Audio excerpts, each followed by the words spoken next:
Have you ever just stopped and wondered how on earth we keep track of every single living thing on this planet? I mean, from the teeniest little bacteria to the biggest blue whale, life is just unbelievably diverse.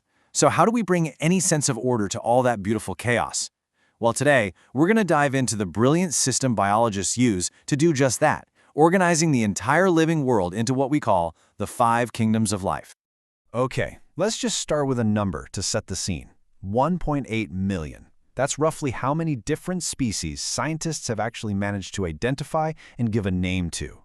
And get this, we're finding new ones all the time. It's a truly staggering amount of variety out there. So yeah, that brings us to the big problem, right? With literally millions of different plants, animals, fungi, and microbes, how do you even begin to make sense of it all? How can we study them or even just talk about them and understand how they're all connected? Well, thankfully, scientists came up with a really elegant solution, and it's called taxonomy. The best way to think about it is like the ultimate library cataloging system, but for life itself. It's the science of naming, describing, and, this is the important part, classifying every single organism on Earth. Now, taxonomy isn't just one single thing, it's a super careful four-step process. So first up, scientists characterize an organism. They look at all its features inside and out. Then comes identification, where they make absolutely sure they know what it is. Next, they do the classification, which is basically grouping it with other organisms that are like it.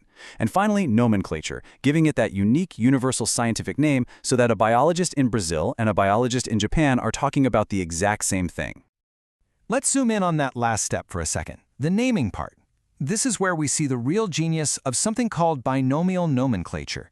This is the system that completely solves the massive confusion that would happen if we all just used local, common names for things.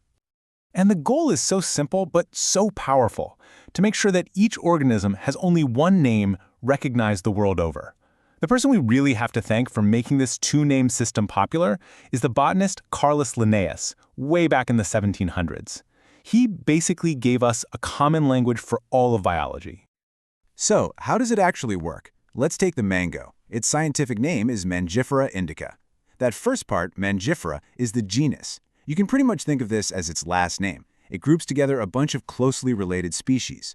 The second part, indica, is the species itself. That's like its first name, identifying this one unique organism.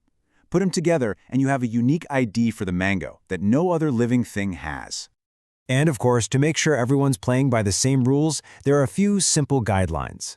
The names are usually in Latin, and you write them in italics. The genus, the first word, is always capitalized, and the species name, the second word, is always lowercase.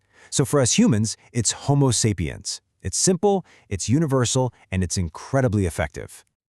Okay, so now we have a name, but where does an organism fit into the grand scheme of things? Well, that's where the second big tool comes in, the taxonomic hierarchy.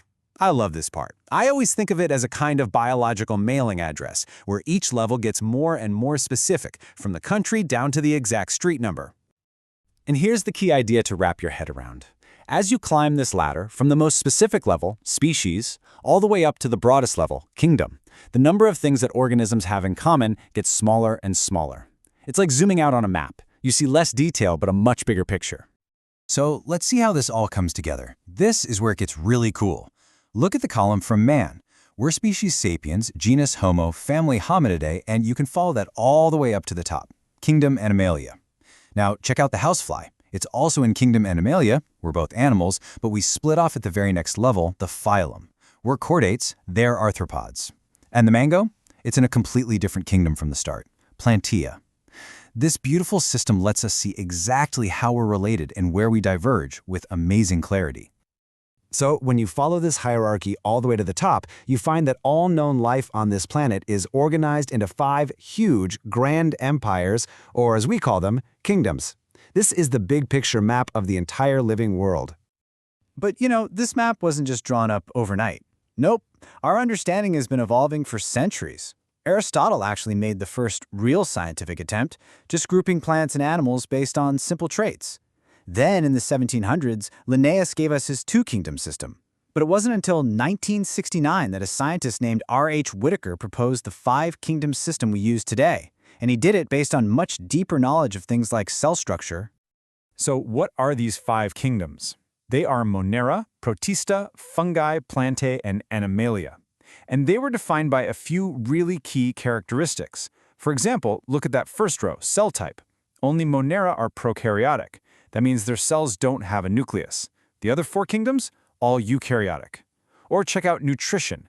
Plantae are autotrophs. They make their own food through photosynthesis. But fungi and Animalia are heterotrophs, meaning we have to get our food from other sources. It's these really fundamental differences that define the kingdoms.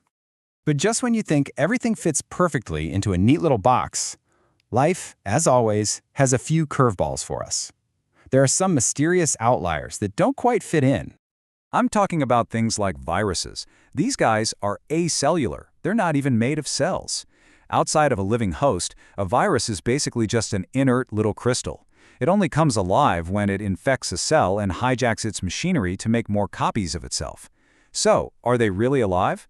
Most biologists would say not truly, and because they don't have cells, they don't fit into any of the 5 kingdoms. The same goes for even weirder things like viroids and prions. And that really brings us to a final and, I think, super important point. This whole system for classifying life, it's not set in stone. It's constantly being tweaked, revised, and updated as our knowledge and our technology, like DNA sequencing, get better. Which leaves us with a really fascinating question to think about. As we learn more and more about the tree of life, what will our system for organizing it all even look like in the future? Who knows what we'll discover next?